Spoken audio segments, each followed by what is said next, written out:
Hi, everybody. Good morning, and welcome to another Facebook Live where I never know when to start because the screen pops on and off. So, hi, I may have been talking and it wasn't on. Anyway, hi, I am working on another podcast idea. I don't have a guest this week, so as you know, if you watch at all, I kind of work my ideas out in public, and you are my public today, whoever's here live or later, so that I don't feel like I'm talking to myself in my office alone, which is kind of weird, but that's what I tend to do sometimes. I at least feel like there might be somebody out there watching, so that is why I do this on Facebook Live. And today I have had a couple of ponders. If you know and have been following me at all, I have this little notebook that I call the Wonder Ponder notebook. And it's a different size. It's actually the size of a reporter's notebook, which when I started my career in journalism, this is what I had there.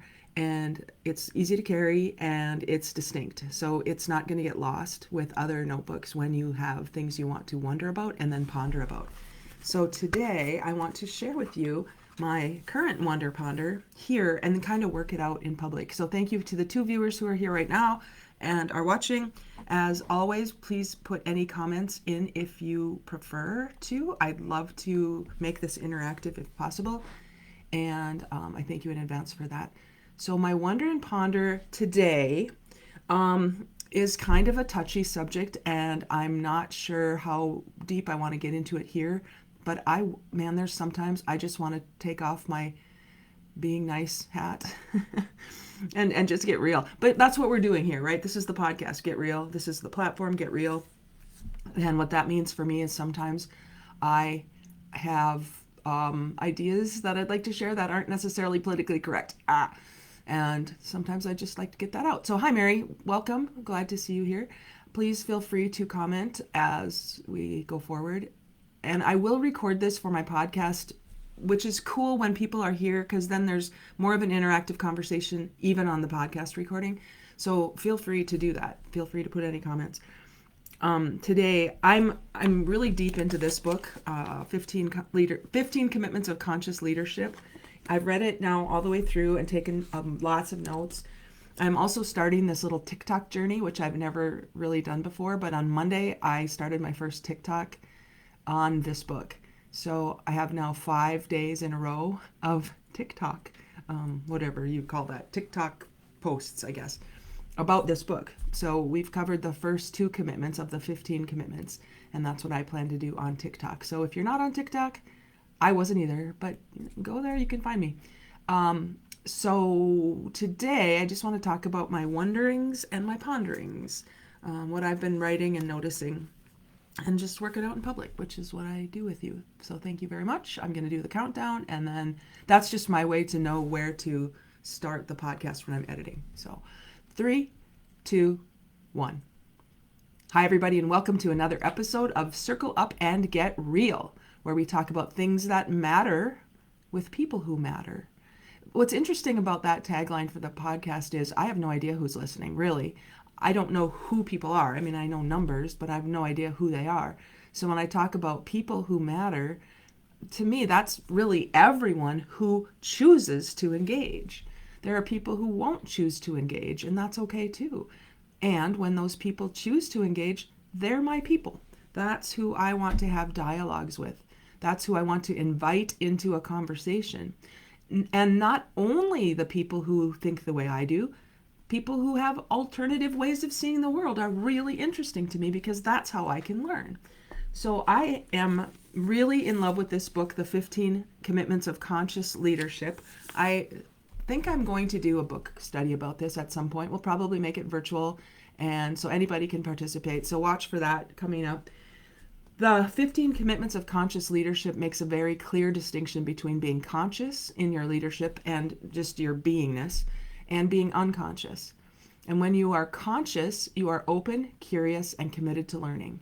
And when you are unconscious, you are closed, defensive, and committed to being right. And so I've been uncovering these commitments in my TikTok videos, which I just started on Monday, and digging a little bit deeper into the 15 commitments. And it's caused me to think about things differently in the rest of my life too. I've been working with the client over the past year, starting in January, so just this past year.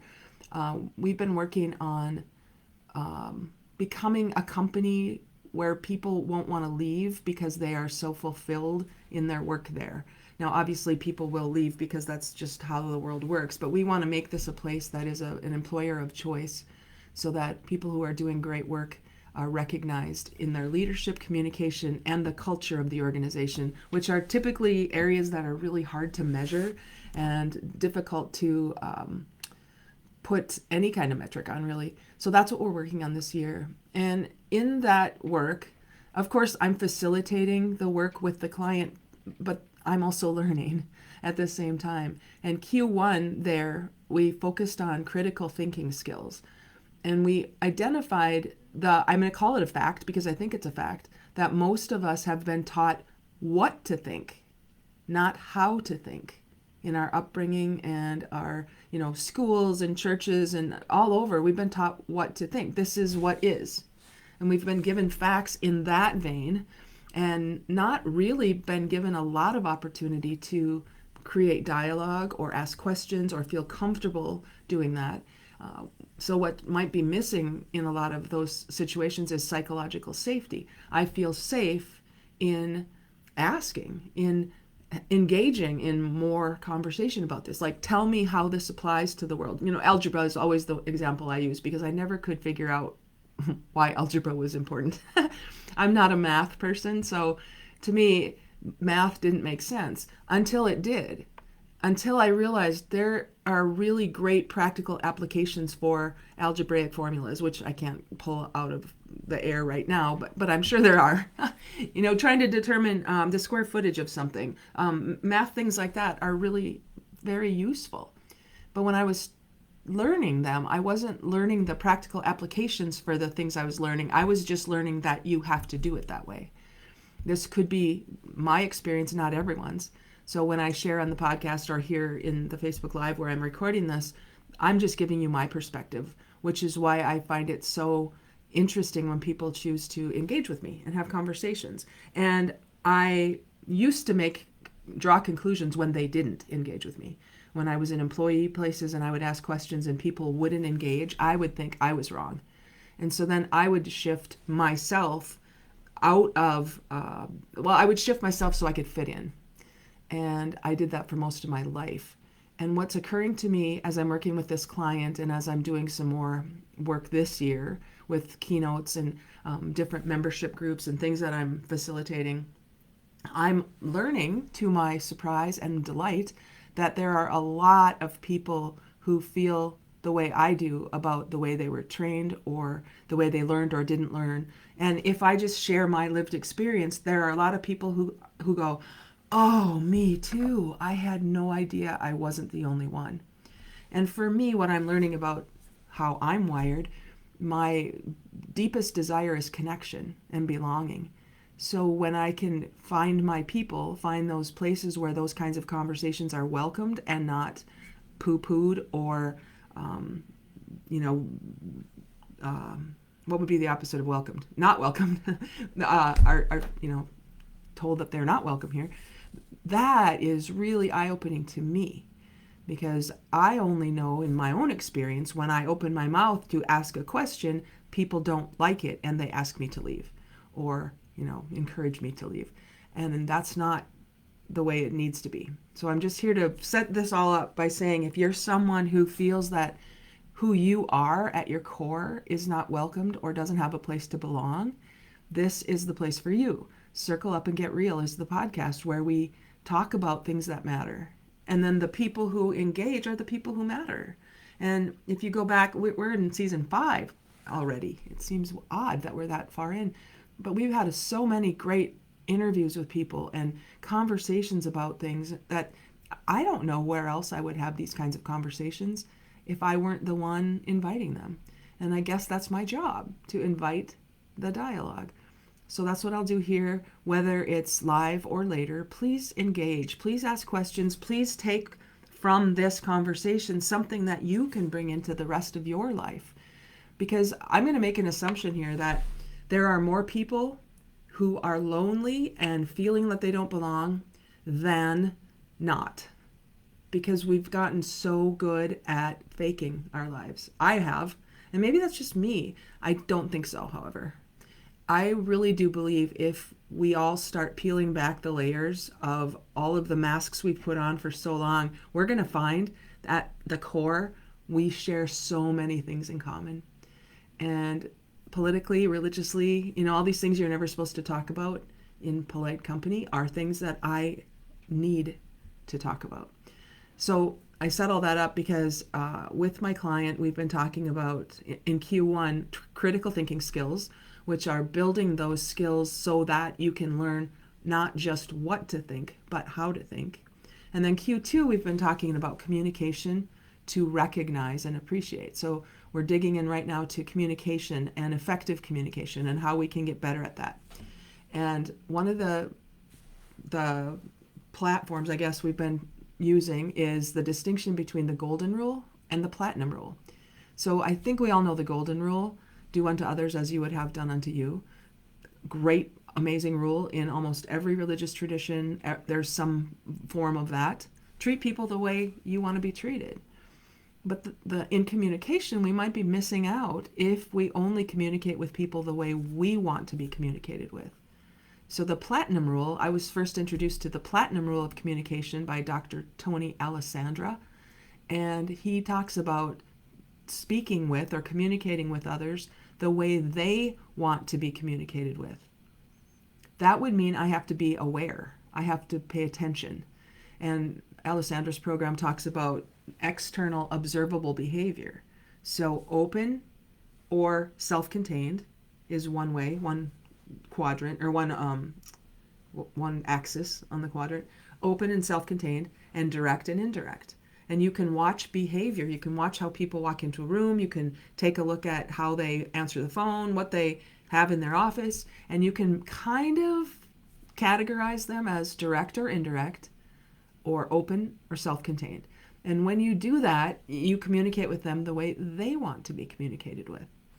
So I've been pondering this in my little Wonder Ponder journal, my Wonder Ponder notebook, which if you have been following me, I've created these little notebooks so that they're distinct from other notebooks and I won't lose it when I have a thought.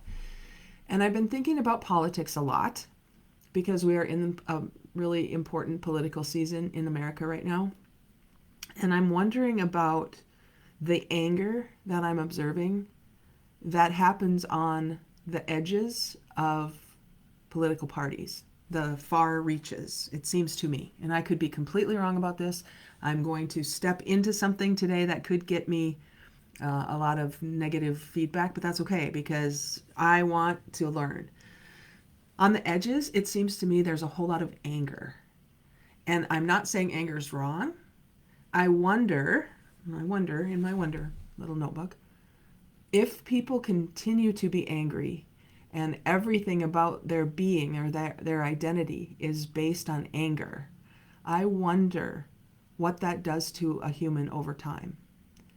Because living our lives in anger only doesn't seem very healthy. And again, in my wonder, in my observation, finding things to be angry about seems to raise blood pressure, seems to, give a lot more stress, which relates to a lot of health issues. And Mary, you're still here, Mary's a nurse. You might know this, if this is true, Mary, but I believe that stress is caused by things like anger that's not released. Anger that's not released. Diseases, dis-ease, right? So as I'm thinking about that, with the platinum rule, communicate with people the way they want to be communicated with.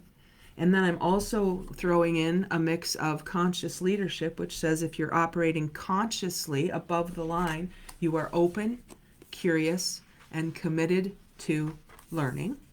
If you are below the line, you are closed, defensive, and committed to being right. And so in the spirit of dialogue, which is suspending previous assumptions in order to learn, I would throw out a question like, why does it matter if we're conscious or unconscious? I don't know. Why does it matter? I mean, I have my own opinion. I believe that life is just more fun when you live it consciously. Open, curious, committed to learning. But that's my identity. That's where I've come to. And if I said that everyone should be the way I am, I wouldn't be operating in the platinum rule, would I? I would be operating in the golden rule. Nothing wrong with that, but I'm not really giving any space for anybody to have a differing opinion. So as I'm reading the book, which again I will highly recommend, it says here, choosing to shift. Why is it so important to operate above the line? Why does it matter that we're conscious in our leadership? From our experience, and probably yours, they say in the book, creativity, innovation, and collaboration, all keys to high-level problem solving, occur best when we operate above the line. That makes some sense to me as I ponder that. Creativity, innovation, and collaboration, all keys to high-level problem solving, occur best when we operate above the line. So as leaders, if we are open, curious, and committed to learning in our style with the people we lead, we could expect to have more creativity, more innovation, more collaboration. To me, it's difficult to say why that would be a bad thing, but that's, again, my opinion. In fact, they don't occur at all below the line. Those things don't occur at all below the line, where it is necessary to be if your physical well-being is threatened and you need to fight, flee, freeze, or faint. In such a situation, survival trumps high-level problem-solving, creativity, and collaboration. So in a below-the-line consciousness, unconsciousness, people are fighting for their survival. They don't feel safe. They are closed, defensive, and committed to being right, because the culture of whatever organization they're in or whatever situation they're in doesn't allow for them to be conscious. They have to go unconscious. Most leaders work in environments in which creative problem solving is necessary for winning, but this is available only when leaders lead from above the line. So then that begs the question, who are the leaders? Who are the leaders in organizations? Is it only people with a title, tenure, or position, or could anybody be a leader? And these are all things I'm pondering in the last, I suppose, month. I believe that leaders are simply people who choose to go first in whatever they're doing. They just choose to go first. And in that space of people who choose to go first but might feel like they're the only one, this is where I want to build communities. I would love to have more conversations like this with actual humans and not only with my camera. So Mary, thank you for interacting with me here. And I'm not sure how to get the word out about this podcast or some of the work I'm doing. So that's where I get a little bit stuck. I agree with what the authors of this book are saying, and I think it would be fun to engage in those kinds of conversations. But what occurs to me in, I'll say politics, not necessarily governmental politics, but office politics and bureaucracies and things that have been the way they've been because that's the way they've always been. Even organizational cultures can shut down some of this kind of interaction that I feel really strongly about for the reasons I just said. So organizational dynamics can be very political. And in that space, people are unconscious. They're closed, defensive, and committed to being right. In my experience, more often than not, because we don't feel safe. We don't trust. When I ask people, I coach, what's missing that if it were present would make a positive difference in your organizational culture, often it's trust and respect. And so I will coach my clients who may or may not be in authority positions to give what you most want. And they, if they're defensive and below the line, are saying, why should I do that? I'm not the leader. Why do I always have to be the one doing the work? I reflect that because that's how I felt. I have felt that way in organizations. Why should I do the work? The people in authority appear to me to be closed, defensive, and committed to being right. So then we have this stalemate. We have the same stalemate in politics. When I ask people all the time from an open and curious space, tell me more about your candidate, tell me more about why you want what you want, more often than not I get, because it's not that other candidate. That's not what I asked. I'm interested and curious and open to learning and If someone is closed, defensive, and committed to being right, there's really no way to move, to shift. There's no reason to shift. And I'm understanding that from this book. So check this. Since the early 1900s, based on what is called the Yerkes-Dodson effect, scientists have known that increased arousal is correlated with increased performance on a task up to some point. And then, as arousal continues to increase, performance declines. This is fascinating. This inverted U-shaped curve has shown up in many studies since. In our model, being below the line is a state of hyperarousal, increased heart rate, anxiety feeling, pupillary dilation, change in respiratory rate, increased blood adrenaline levels, which Mary has corroborated here and said it's very true that that creates dis-ease, right? In this state, certain tasks, especially those that require creativity and collaboration, are more difficult. For simple tasks, the more you are aroused, the better you behave. But most leaders we coach are not dealing with simple tasks.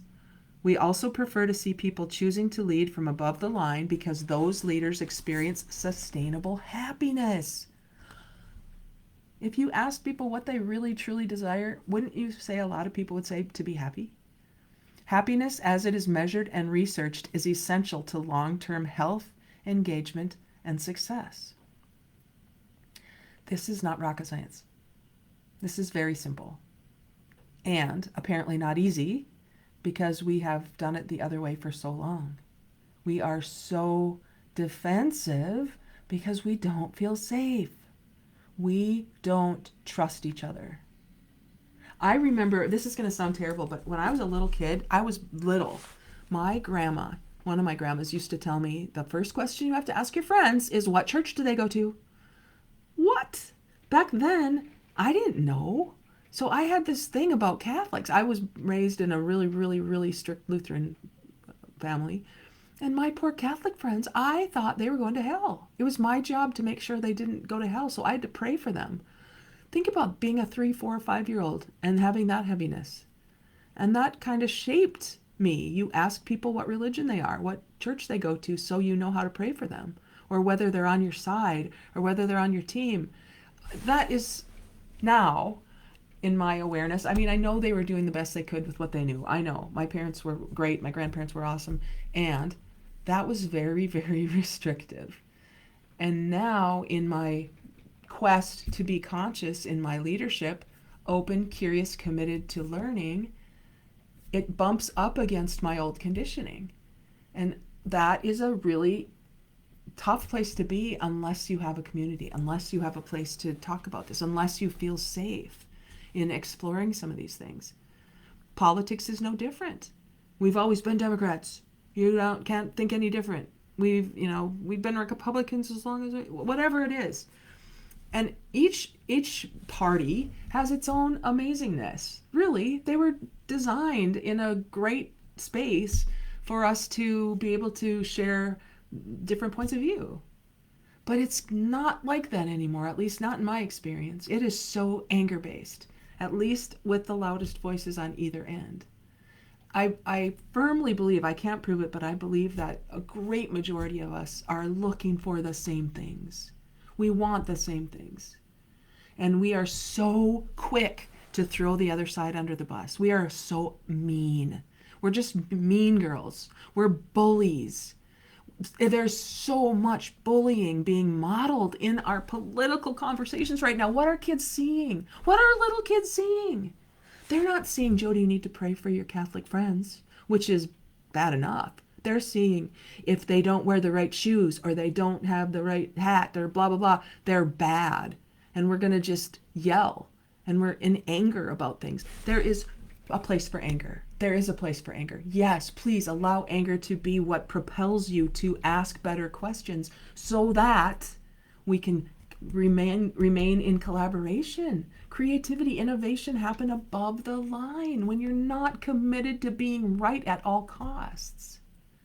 If you're committed to learning, oh my gosh, could it be possible that I might be able to say, I never thought about it like that?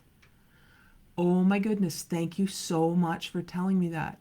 for sharing with me a place I can go to get more information. I've been searching for media sources, and I've come up with this. I don't know how great this is, and if you're not watching, you can't see it, but it's an all sides media bias chart, and it's online U.S. political content, and it says center leans right, leans left, far left, and I'm doing my best to stay in the center, but also I'm leaning to the leaning right, leaning left to see where I can get more information. I'm not interested in the far reaches. To me, that's crazy. That's my opinion. That's my opinion. It's crazy. There are crazies on each end because they probably don't feel safe. They don't feel safe, and the only thing they know how to do is to yell and scream and call the other side names. I don't condone it, but a part of me understands it. I understand what happens when people feel they don't have a connection or a community. They don't feel that they belong. So all they know how to do is yell and scream so that other people will yell and scream with them. At least they can belong. That's how gangs happen. You know, when people don't have any place else to put their anger, they just all gather and put their anger together. And there's got to be another way. I just got on a little soapbox there. Sorry about that. No, not really. Sorry, not sorry. I don't say that enough because my true desire is connection and collaboration. And if I say something that separates or divides, you know, my instinct is, oh, don't say that because you don't want to piss anybody off. But I think we've come to the point where maybe we need to do that a little bit more. Who are my people? They won't know if I don't tell them. And so I do my best to stay in the middle. I do my best to stay assuming positive intent. And there comes a point where some things are just wrong to me. Bullying is wrong. Bullying is wrong. There's nothing right about bullying. And I do my best to see why somebody bullies, and I give compassion, and I do all those things. But if there's no impetus to shift, then those people are in unconscious awareness. It's not even awareness, it's unconsciousness. Choosing to shift is what will bring us together. Choosing to shift. Choosing to say, I didn't know that. Now that I know, I will do better. Mary, thank you for your comment here. In my humble opinion, a leader is anyone who exhibits and practices the values of the organization and encourages others in the group to do the same by their words and actions, Mary says in capital letters.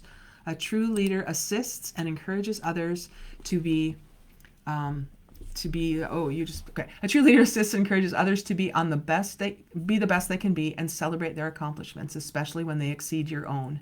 We are in great need of great leaders in our lives and in our country. When did we become so self-centered and angry as a society? Being politically correct has become bullying and selfishness. Mary, my heart, you're with me, Mary. We are together on this. And I think that's why we show up in circles together. You know, we are following each other. And I think when we can find our people, this is what Circle Up and Get Real is all about. Find our people. Then do something with those people.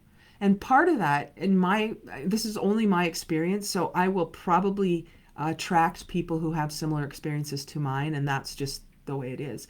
I've done a lot of deep work on myself, and I've realized that, you know, I could be mad at my grandma my whole life. I could hold on to that and say that was wrong and bad. I love my grandma. I recognize that she was doing the best she could because she was raised by her mother, and et cetera, right? So at some point, we have to be willing to let go of all of that resentment that says, poor me, my victim mentality, which is one of the below the line characteristics that they talk about in this book, is my life happens to me. Poor me, things happen to me. And while that is true, I mean, I can't erase my history. I don't have to live my life looking forward by only carrying with me what has happened in the past. There is a point at which I have choice, and we all do.